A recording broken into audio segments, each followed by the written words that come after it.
Hello, everybody. Welcome back to another episode of 5 Minute Gaming News, the show that may or may not be 5 minutes. Today in the news, who knew it could get worse? On Friday, I talked about the upcoming, we think, potentially upcoming game the day before, and how the finally released trailer looked, well, strange. Something about it just seemed last minute. And it got people thinking, is the game even real? Which, to be clear, isn't some conspiracy that people are cooking up. It really does seem like this is...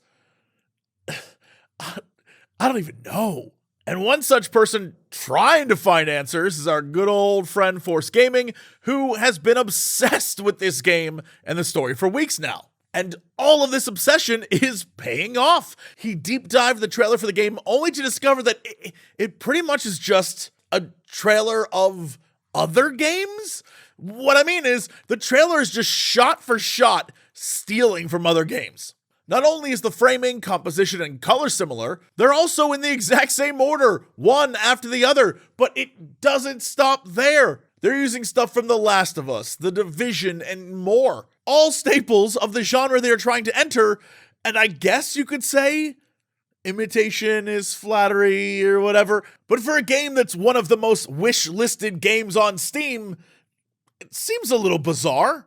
Like, what is the dev team hoping to achieve with all of this? It doesn't make any sense to me. The whole thing seems like a mockery of some sort, and we're just all caught up in it, and honestly, I just want to see where this all goes, right?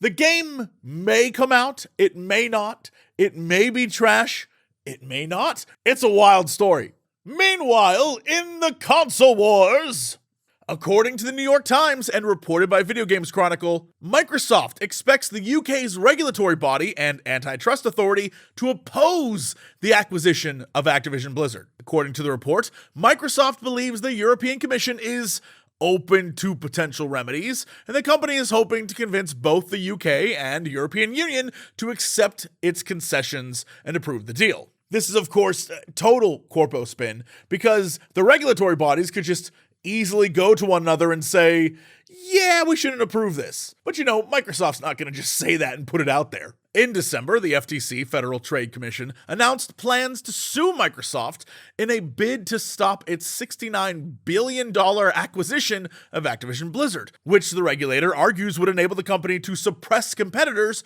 to its Xbox console, subscription content, and cloud gaming business. And while Microsoft, like I said, is making you think they're trying to work this whole thing out, it appears they're just playing the waiting game. As the FTC said earlier this month, that there have been no substantive settlement talks with Microsoft over the proposed acquisition. Which means Microsoft is just giving lip service to the public about like, oh, we're going to work this deal. We're gonna do this. Really, they're just waiting to see what the EU says and what other regulatory bodies say before they make any moves. But if it does go to trial, it will be this August. So guess we'll all find out together. Keep watching this space because the console war marches on. And hey, look at that. It's Monday, which means it's time for new releases. Showing up on Nintendo Switch this week is Nadir, a grim, dark deck builder. A tough-as-nails deck battler where the cost to play a card is an enemy reaction. Craft your deck to your strategy, slay powerful demons, get resources, expand your city, conquer the underworld in this rogue-like adventure. Then on Friday, the most anyone has cared about Harry Potter in years, Hogwarts Legacy comes out. The open-world action RPG set in the Harry Potter verse where, no matter what you think of the creator, we all know the only real way to play is to Avada Kedavra every single person in the game and just see what happens. Because you know you're going to do it at least once. Anyway, that is it for the show. Thanks so much. I'll see you all tomorrow for another episode of 5 Minute Gaming News.